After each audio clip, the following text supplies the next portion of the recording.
আমি তো illegal construction ভাঙার কথা শুনেছিলাম, শুরু হয়েছিল নতুন সরকারে। কি হলো? এইটা তো একদিনে তৈরি হয়নি। বর্তমান মুখ্যমন্ত্রী তিনি তো 9.5 বছর তৃণমূল সরকারের মন্ত্রী ছিলেন। বিরোধী দলনেতা হিসাবে বলতেন আমি সব জানি। 100 দিন হয়ে গেল, তারাপীঠে আগুন লাগলো এবং কলকাতা শহরে প্রচুর আগুন লেগেছে। এখানে কার কি পানিশমেন্ট হবে? এর দায়িত্ব কার?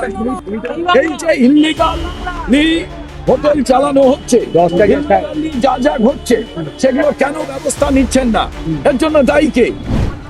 100 দিন অতিক্রান্ত হলো, তাই ঢাকঢোল বাজাচ্ছেন বিজেপি সরকারের মুখ্যমন্ত্রী, রাজ্য সভাপতি সবাই মিলে। আমি জানতে চাইছি, এইটা তো একদিনে তৈরি হয়নি। কতদিন ধরে বর্তমান মুখ্যমন্ত্রী তিনি তো 9.5 বছর তৃণমূল সরকারের মন্ত্রী ছিলেন। তিনি সারা কলকাতা সব জানতেন। বিরোধী দলনেতা হিসাবে বলতেন আমি সব জানি, কিন্তু আমি কিছু করতে পারছি না, আমি বিরোধী দলনেতা। আমরা বলেছিলাম স্বাগত জানাই, বাংলার উন্নয়ন করুন। আজকে প্রথম 30 দিন বলেছিলাম, তারপরে 60 দিন, তারপরে 90 দিন, 100 দিন হয়ে গেল। তারাপীঠে আগুন লাগলো এবং কলকাতা শহরে প্রচুর আগুন লেগেছে। তখন দেখতাম তৃণমূলের সময় তিনি মমতা বন্দ্যোপাধ্যায়ের সঙ্গে একসঙ্গে বেঞ্চিতে বসে থাকতেন। বিরোধী দলনেতা হিসাবে আমি তাকে কোনোদিন এসে বেঞ্চিতে বসে থাকতে দেখিনি। এবং মুখ্যমন্ত্রী হিসাবে তারাপীঠের যখন এই ঘটনা দেখলেন, আপনি কলকাতা শহর, আপনি কলকাতা থেকে বিধায়ক হয়েছেন, আপনি ভাবলেন না এখানে যে হোটেল ইললিগাল হয়েতে চলছে? এবং আপনারা প্রত্যেকে জানেন যে তারাতলার ঘটনা ঘটার পর তারা বললেন যে বিল্ডিং অডিট হবে। অডিট করার পর কটা পেয়েছে? 10টা পেয়েছে? পাইনি, 2টো পেয়েছে মাত্র। আপনি ভাবুন, তাহলে এখানে রেসিডেন্সিয়াল কমপ্লেক্স কিংবা রেসিডেন্সিয়াল এরিয়াতে হোটেল চালাচ্ছে, তাহলে কি করছিলেন? তিনি বোর্ডকে ভেঙে দিলেন বা কলকাতা পৌরসভার মেয়র থেকে বাকিরা পালিয়ে গেলেন। এইবার চালাবে কে? একা অগ্নিমিত্রা মাল মহাশয় চালিয়ে যাবেন এবং সেখানে যে কমিশনার নিয়োগ করলেন, স্পেশাল অফিসার নিয়োগ করলেন। কি হচ্ছে? এই যে 9 জন চলে গেল, কৈফিয়ত কে দেবে? এবং সল্টলেকের ভেতরে এক মহিলাকে পুলিশ রেপ করেছে, ওটা একটা ঘটনা গেল। একটা কথা, এই যে আগুন লাগার একের পর এক আগুন, পূর্বতন সরকারের হোক বা বর্তমান সরকার হোক, যে ঘটনার পরে সিট গঠন হয়, তদন্ত কমিটি গঠন হয়, কিন্তু আদতে কি কোনো রকম কোনো উন্নতি কিছু নয়। তারাতলায় মালিক তার ছেলেকে অ্যারেস্ট করেছে, এখানেও কয়েকজনকে অ্যারেস্ট হবে, চুপ হয়ে যাবে। আমি তো ইললিগাল কনস্ট্রাকশন ভাঙার কথা শুনেছিলাম, শুরু হয়েছিল নতুন সরকারে। কি হলো?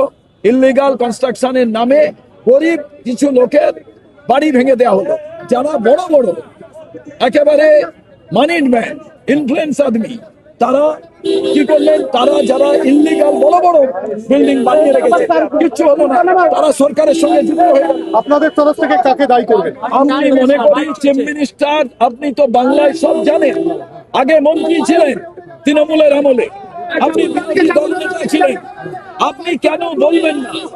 কেন আপনি আজকে ব্যবস্থা নেবেন না?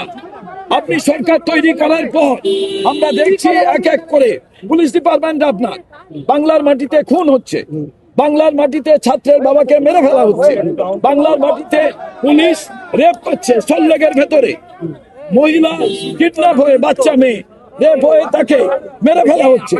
আজকে সব মিলে প্রায় 17 জনের মতো 18 জনের মতো মারা গেল। এটা কি চাকরিখানি ব্যাপার? আমাকে বলুন, এখানে কার কি পানিশমেন্ট হবে? এর দায়িত্ব কার? এই যে ইললিগাল হোটেল চালানো হচ্ছে, যা যা ঘটছে সেগুলো কেন ব্যবস্থা নিচ্ছেন না? এর জন্য দায়ী কে? কালকে কমিশন তৈরি হবে, সিট তৈরি হবে। আমরা ইমিডিয়েটলি, এ তো শুনছি বাংলাদেশের নাগরিক যারা, তারা এখানে যারা চিকিৎসা করতে আসেন বা কোনোভাবে তারা এখানে ছিলেন, সম্পূর্ণভাবে আমরা এখনো জানতে পারিনি।